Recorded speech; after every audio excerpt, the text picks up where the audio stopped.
말씀하신 그 내용이 사실 중요한 포인트가 될 수도 있습니다.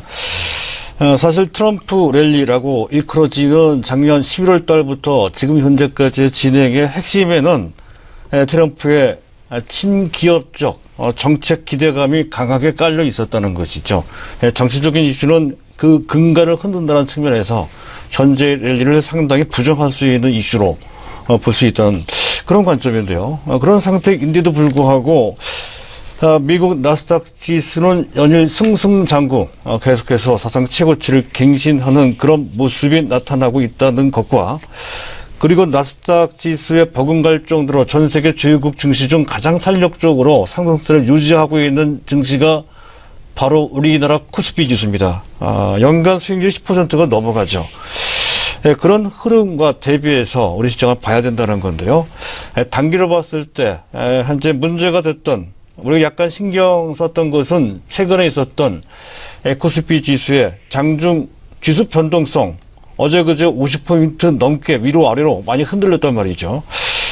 자, 오늘 삼성전자는 여전히 약간 흔들리는 그런 모습을 보였습니다만은 지수로 봤을 때는 최소한 어제 그제보다는 상당히 안정적인 그런 모습을 보였다는 것에서 지금 일단 어제 지수가 크게 장대 음봉을 내면서 현재 흔들렸던 그러한 모습은 신정부의 정책 기조에 대한 의심, 약간은 반대기업적 정서가 좀 있는 정부죠. 근데 그런 것에 대한 의심보다는 현재 옵션 만기 변동성과 관련된 또 한 가지는 지수가 코스피 지수가 너무 가파르게 많이 올라간 기술적인 부담이 있는 그런 상태입니다. 그래서 그런 것과 어울려 차익 매물이 쏟아지는 삼성전자에 집중이 됐겠죠. 이런 상황에 나오면서 나타난 변동 요인이 더 큰 것이다. 이렇게 볼 수가 있습니다. 그렇다고 한다면 글로벌 증시 환경을 통해서도 충분히 확인이 되듯이 어제 그제 있었던 그 변동성은 사실 단기적인 조정의 변수는 될 수는 있어도 추세를 흐트릴 만한 그런 정도의 변수는 전혀 아니었다는 것을 알 수가 있습니다. 다만 시장 판도 측면에서의 변화는 크게 일어날 수 있다는 것이죠. 옵션 만기 전 코스닥 시장이거나 또는 현재 그동안 움직이지 못했던 낙폭과대 개별 종목들이 상대적으로 유리하다 했습니다. 옵션 만기 끝난 다음 주부터 일 것 같습니다. 그때부터는 다시 삼성전자 위주의 지수 강세장이 나올 수도 있다는 것이고요. 그 접점, 중소형주 장세냐, 또는 수출 관련 대형주 지수 상승 장세냐의 그 기로선상에 접점에 있는 섹터가 바로 코스닥의 IT주인 것 같습니다. 최근 며칠 동안 추천물에다가 오늘 노골적으로 그들 종목들이 탄력적으로 올라오는 데는 바로 그러한 심리적인 배경이 깔려있는 것으로 판단이 됩니다. 그 점을 참고하실 필요가 있겠다 하는 그런 관점이고요. 자, 오늘도 환율부터 보도록 하겠습니다. 달러 인덱스는 99.68, 강보합 정도 수준이었고요. 자, 유로화 가치도 1.086 달러입니다. 큰 변화 없습니다. 엔달러 환율이 가파르게 올라가고 있는 상태죠. 114.33. 엔저가 다시 한번 재현되고 있고요.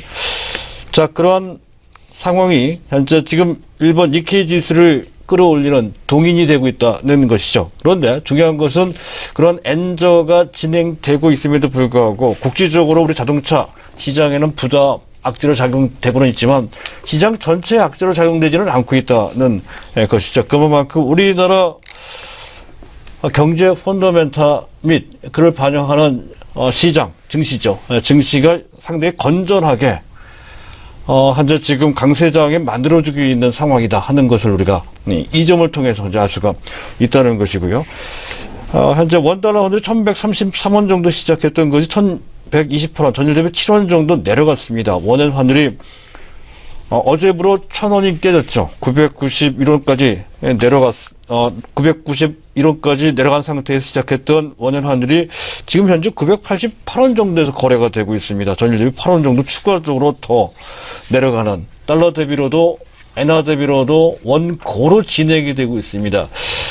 수출 측면에서 봤을 때는 상당히 부담이 되는 그러한 현상이죠. 그럼에도 불구하고 우리 증시가 전혀 이 점을 크게 부담스럽게 생각하지 않고 더 나아가서 이와 관련된 수출주들이 주가가 크게 영향을 받지 않고 있습니다. 그런 상황임을 고려할 필요가 있겠고요. 자, 위안화 환율입니다. 6.9051, 전일 대비 0.0015 위안만큼 내렸습니다. 0.02%만큼 절상시켰다는 건데 역시 큰 변수는 아닐 것 같습니다. 다만 앞에서도 중국 얘기가 있었습니다만은 지난달 4월달 중국 수출 증가율이 8.0%, 그 전달 3월달 대비 16.4% 반토막.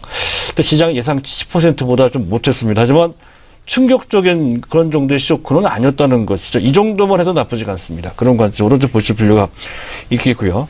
자, 미국 국채금리가 조금씩 올라가고 있습니다. 2.4, 0% 수준까지 올라갔습니다. 중요한 것은 특기할 만한 것은 우리나라 국고채 10년물 금리가 어제 대통령 취임식 날 5.4 베이스 포인트 0.054% 포인트만큼 급등을 해서 2.299. 지금 미국 국채 10년물과 큰 차이가 안 납니다. 0.1% 정도밖에 차이가 안 난다는 것이죠. 그런 정도로까지 우리나라 국고채 금리가 급등을 했다 하는 것. 국고채 금리가 급등을 했다는 얘기는 국고채 가격이 급락을 했다는 것이죠. 보통 현재 일반적인 경우 현재 신규 대통령 취임 초에는 금리가 오히려 내려갑니다.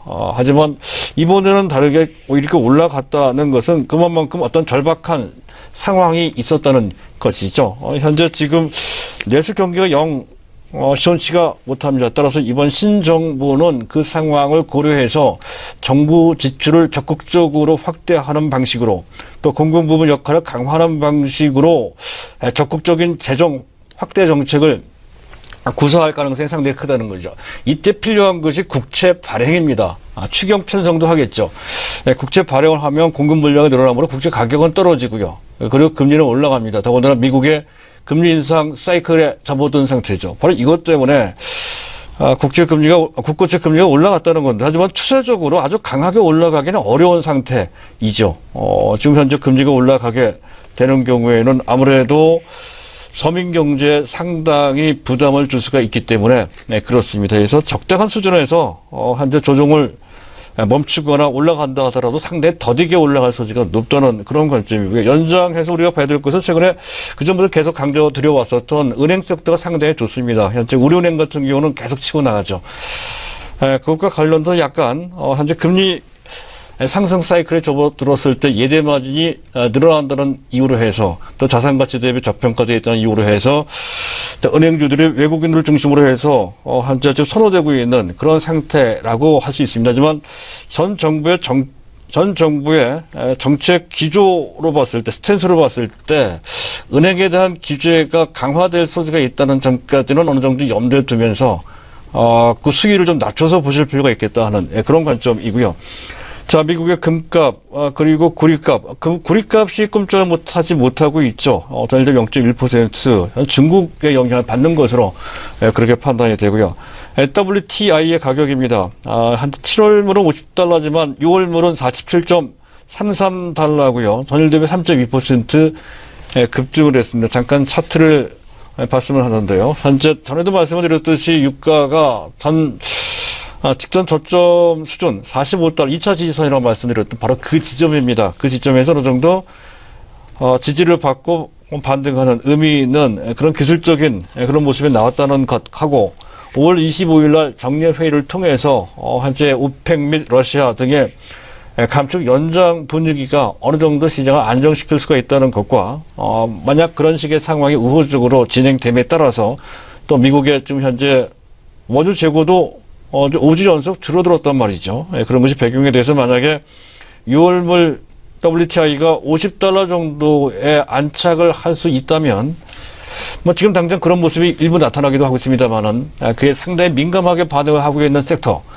가장 민감도가 높은 섹터는 바로 건설주죠. 해외 건설 쪽에 현대건설이든 GS건설이든 이들 종목들 및, 그리고 최근 화학주들이 별반 움직이지 못하고 있습니다. 그들이 움직일 수 있는 어떤 기회가 주어질 수 있는 모멘텀이 될 수 있다 하는 관점으로 보시면 되겠습니다.